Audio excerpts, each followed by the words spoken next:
Najivunia kupata kipato na kipato kimeongezeka baada ya bodi ya korosho kutuunga mkono. Msimu na 2025-26 nimepata kiasi cha shilingi milioni 7.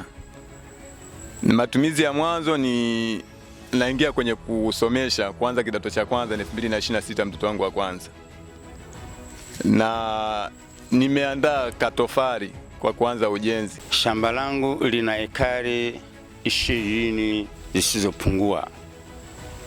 Kazi hii ya kilimo tunasaidiana na maafisa kilimo pamoja na watu wa bodi ya korosho. Sisi tunalima, wenzetu wanatupa utaalamu. Watu wa kilimo na watu wa bodi ya korosho kutupatia pembejeo. Kwa hiyo kulingana na hali hiyo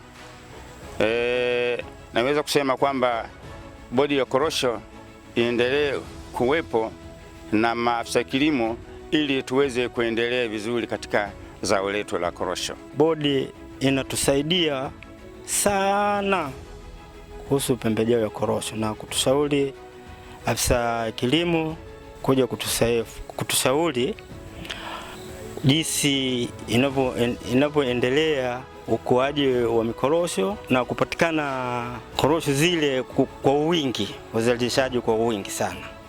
Ulikuwa unapata tani 1 au nusu tani, lakini sasa hivi napata zaidi ya tani 3 na kuendelea. Mimi nawapa pongezi kubwa sana kutusaidia sisi wakulima. Naendelea kutoa elimu kwa wakulima kuhusiana na zao la korosho. Elimu ambazo natoa kwa wakulima ni kuanzia mwanzo uandaaji wa mashamba, upandaji, utunzaji, upogeleaji pamoja na upuliziaji na uvunaji. Na baada ya uvunaji na kwenda kuhifadhi. Hizo ni elimu moja kwa moja ambazo wakulima wanapata kutoka kwa afisa ugani.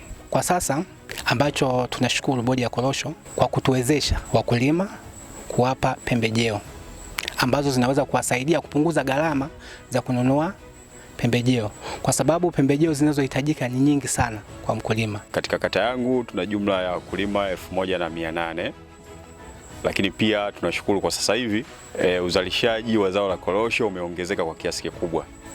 Katika miaka ya 2010, 2011 tulikuwa tunazalisha chini ya tani 2000, lakini sasa hivi hapa tunazalisha tani 2000 na kuendelea, na hii yote imechagizwa kutokana na wakulima kupokea pembejeo zile zinazotolewa na bodi ya korosho bure.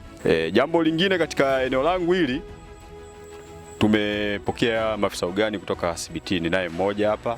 Kiukweli uwepo wa maafisa ugani hawa wa CBT imetusaidia kwa sababu kwa sasa hivi tuna uwezo wa kuwafikia wakulima wengi zaidi tofauti na hapo awali, lakini pia elimu ambayo tunawapa kuhusiana na zao la korosho, kuna namna nyingi ambazo tunazifanya kwa kuwatembelea wakulima mmoja mmoja kwa maana ya kuwafikia na kuwapa elimu, lakini pia kwa njia ya mashamba darasa, kwa maana ya kwamba tunakusanya wakulima wengi kidogo na tunawapa elimu kwa pamoja.